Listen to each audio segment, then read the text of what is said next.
Hello friends. The book's Empire welcomes you in new video. Today we are talking about Man's Search for Meaning is a 1946 book by Viktor Frankl.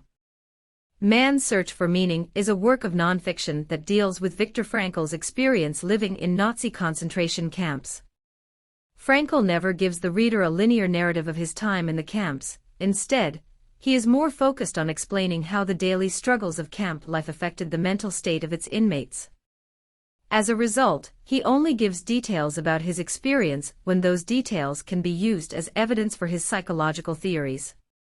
Frankl says that based on his observations of his fellow inmates, the typical prisoner passes through three mental stages: shock in the first few days after his arrival, apathy, and emotional death, once he has become accustomed to life in camp, and disillusionment with life after he has been liberated. Most of the first section of the book, Experiences in a Concentration Camp, explores what happened to apathetic prisoners and how Frankl managed to avoid this apathy. The core of Frankl's philosophy is that a man's deepest desire is to find meaning in his life, and if he can find that meaning, he can survive anything.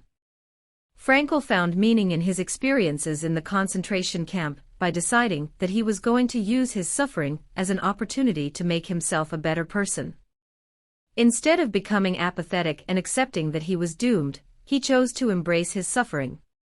According to Frankl, while a man's destiny in life is certainly affected by the circumstances in which he finds himself, he is ultimately free to choose his own path in life.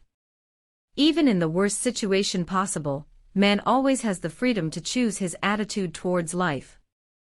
Frankl claims that there are three ways to find meaning in life: through work, through love, and through suffering.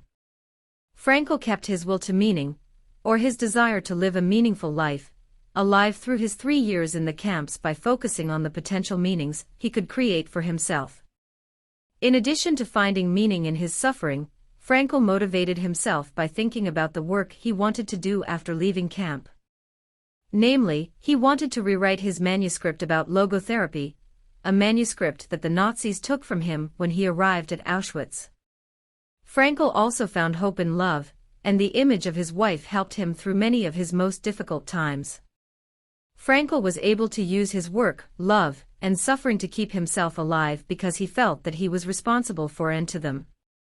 He argues that humans cannot understand the general meaning, or supermeaning of life. Instead, we must look for ways to make each individual moment valuable.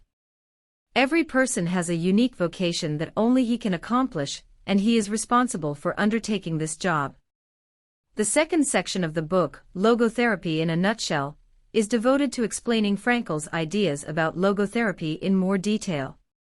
He explains that man's will to meaning can become existentially frustrated, which can in turn provoke nogenic neuroses.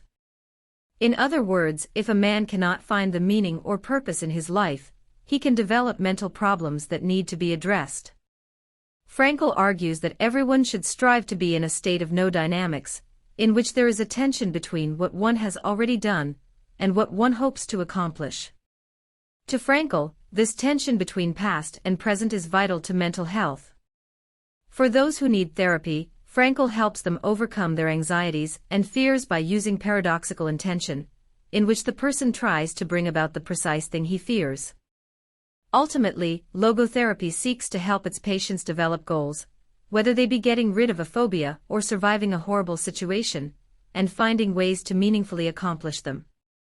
Frankl ends his book by saying that man is that being who invented the gas chambers at Auschwitz. However, he is also that being who entered those gas chambers upright, with the Lord's Prayer or the Shema Yisrael on his lips.